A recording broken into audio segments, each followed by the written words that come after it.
Physics time. Assalamualaikum semuanya, jumpa lagi sama Aufa. Hari ini kita akan belajar tentang fisika inti ya. Tapi sebelum kita belajar apa itu inti atom ya, jadi kita belajar inti itu terkait dengan atom. Kita akan belajar dulu tentang sejarahnya. Jadi bagaimana sih sejarah atom ini bermula gitu ya, dan perkembangannya. So ini dia sejarah dari atom. Jadi atom itu pertama kali dipelajarin sama Bapak Demokritus sama Leucippus ya, itu gurunya.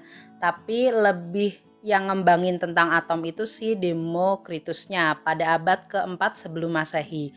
Nah menurut dia, dia ngemukain bahwa unsur terkecil yang membentuk suatu realitas itu disebut dengan atom, yang berasal dari kata A yang artinya tidak, dan tomos itu yang artinya terbagi. Artinya atom itu tidak dapat dibagi lagi, kayak gitulah ya. Jadi paling kecil intinya. Nah, yang dimaksud dengan realitas ini itu apa sih? Jadi dahulu itu kan Demokritus itu mempelajari tentang filsuf dan tentang kehidupan. Jadi manusia atau benda-benda yang ada di alam semesta ini memiliki unsur terkecil, yaitu atom.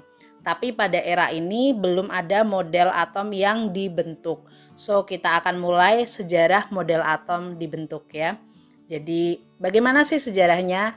Nah, sejarah model atom ini diteruskan setelah 2000 tahun, 4000 tahun berarti ya. 2000 tahun lah ya sekitaran. Itu sama John Dalton pada 1800. Kalau tadi kan 4 abad berarti sekitar 400 tahun gitu ya sebelum Masehi ditambah 1800, berarti sekitar 2200 tahun. Setelah itu baru dikemukain model atom. Nah, model atom yang pertama ini John Dalton sebenarnya sangat berpijak dari apa yang dikemukain sama si Demokritus kayak gitu. Cuma dia lebih realistis dengan dikembangkan sama reaksi-reaksi kimia yang udah ditemuin pada abad 18 kayak gitu ya. Nah, menurut John Dalton, si atom itu tadi ya yang pertama, atom merupakan partikel terkecil dari suatu zat. Ini masih sama kayak pernyataannya si Demokritus. Jadi bentuknya itu bola padat gitu ya. Jadi kayak gitu. Nah, kemudian si ini tadi kan si atom ya, dia itu tidak bisa dibagi lagi. Jadi misalkan udah gede gini ya satu doang gitu, kagak bisa dibagi-bagi lagi. Nah, yang selanjutnya adalah atau misalkan ini ada karbon gitu ya, kemudian dia tidak akan bisa berubah menjadi emas. Jadi satu atom zat tidak akan bisa berubah menjadi atom zat lain kayak gitu. Nah yang selanjutnya, setiap atom itu punya karakteristik masing-masing. Jadi kalau Na ya Na kayak gitu, nggak bisa sama dengan hidrogen kayak gitu ya.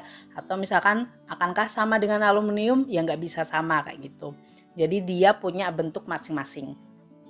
Yang ke berapa ini? Ke-5 gitu ya.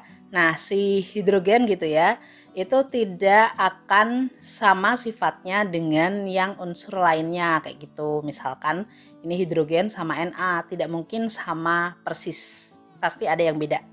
Nah, yang selanjutnya si atom tadi itu bisa dijadikan satu dengan atom lainnya akan membentuk unsur lain yang disebut dengan senyawa. Ya, ini sebenarnya kalian udah belajar di kimia juga sih. Oke, kita akan lanjut ya. Terus apakah John Dalton ini benar pengemukaan model atomnya kayak gitu ya. Nah, setelah itu dikembangin lagi, ternyata pada 1897 itu J.J. Thomson ya, Joseph John Thomson itu melakukan percobaan tabung katoda dan ternyata bisa menghasilkan nilai E per M. E per M itu apa sih? E itu adalah elektron, M itu massa si elektronnya. Nah, jadi pada tahun sebelumnya itu sebenarnya udah diganyang-ganyangkan si elektron ini ya, udah ditemuin nama elektron oleh penemu lain kayak gitu. Nah, sekarang mau nyari nih nilai E-nya berapa sih kayak gitu. Dan akhirnya dari percobaan ini ditemukan bahwa nilai E per M itu 1,76 kali 10 pangkat 11 kolom per kilogram. Tapi dari Thomson ini percobaannya dia nggak nemuin tuh E-nya itu berapa, M-nya berapa kayak gitu ya. Jadi ya cuma bisa nyari E per M karena ya mungkin kapasitasnya, kemudian kekurangan penelitiannya kayak gitulah ya. Nah, habis itu akhirnya disempurnain pada tahun 1909 itu ada percobaan oleh Millikan, Robert Millikan gitu ya, dengan percobaan tetes minyak. Di sini dia ingin misahin tuh E-nya berapa, M-nya berapa, dan akhirnya ketemu itu ya. E-nya nilainya adalah 1,6 10 pangkat min 19 sama M-nya adalah 9,1 kali 10 pangkat min 31. Ini yang biasanya kalian pakai kalau lagi ngitung-ngitung ya. Nah, kalau kalian pengen tahu terlebih tentang percobaannya si tabung katoda miliknya Thomson sama si Millikan, boleh kalian searching, atau misalkan kalian pengen lebih tahu misalkan di channel ini silahkan komen, nanti aku bikinin slide yang khusus untuk percobaannya kayak gitu ya. Selanjutnya karena adanya tadi ya praktikum-praktikum percobaan tadi, akhirnya dikemukain tuh, wah di dalam atom ada elektron, berarti kan bahwa di dalam atom itu masih bisa dibagi lagi tuh yang kecil, minimal ada elektron di situ. Akhirnya inilah yang jatuh menjadi kelemahannya si Dalton.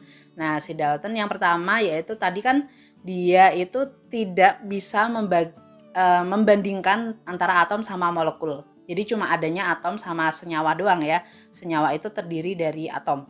Tapi kalau atom sama molekul dia nggak bisa bandingin kayak gitu ya, bedain. So ini salah satu kelemahannya. Kelemahan kedua itu yang tadi, karena tidak bisa sama atau bertentangan dengan eksperimen yang dilakuin sama Thomson sama Millikan.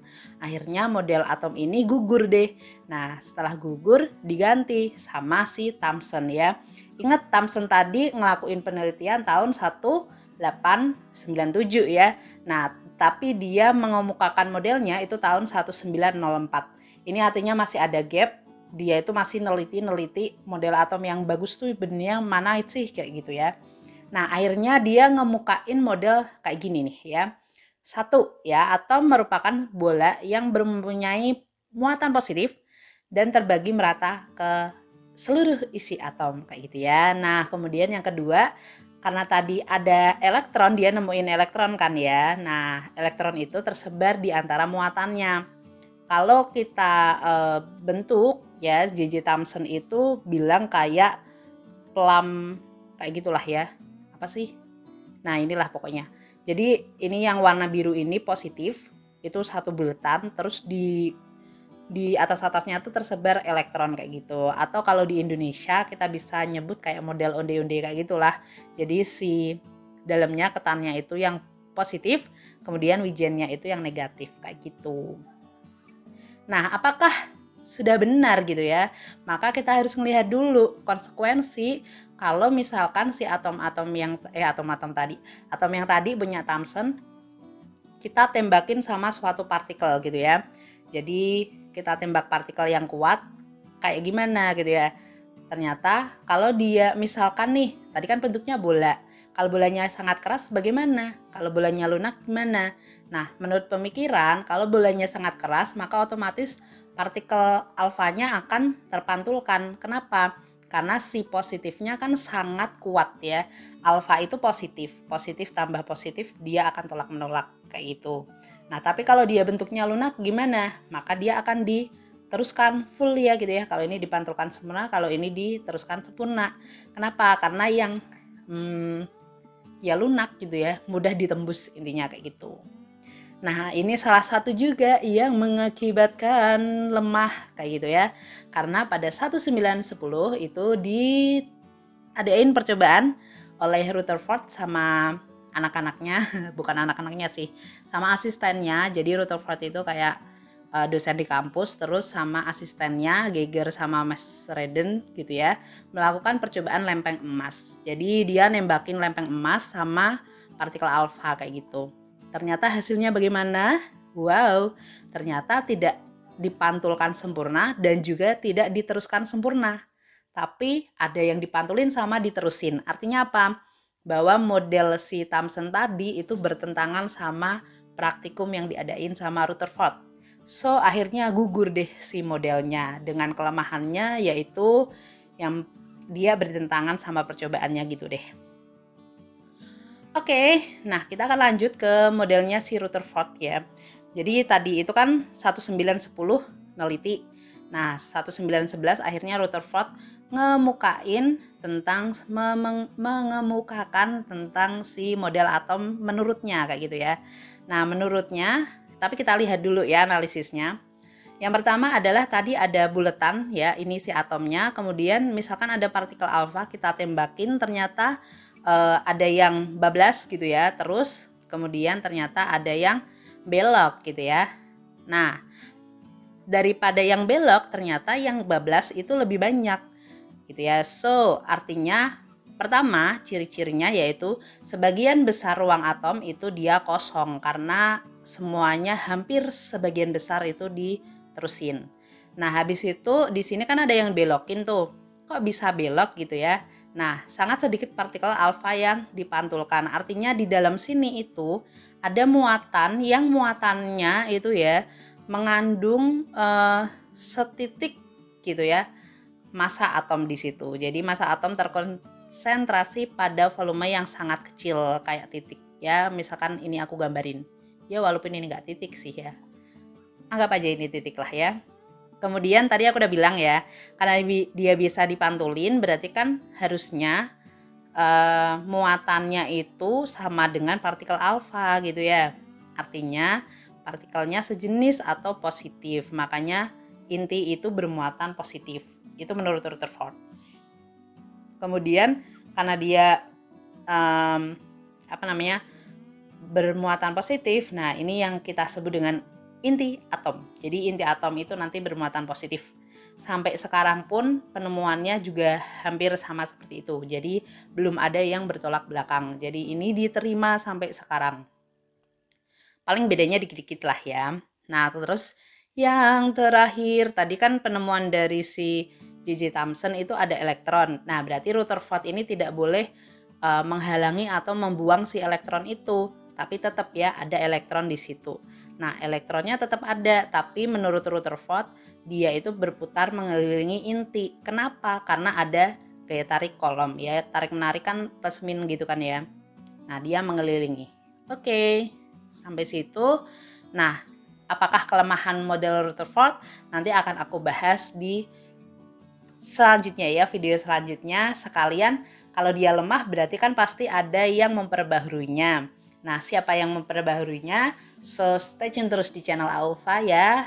See you next time. Assalamualaikum warahmatullahi wabarakatuh.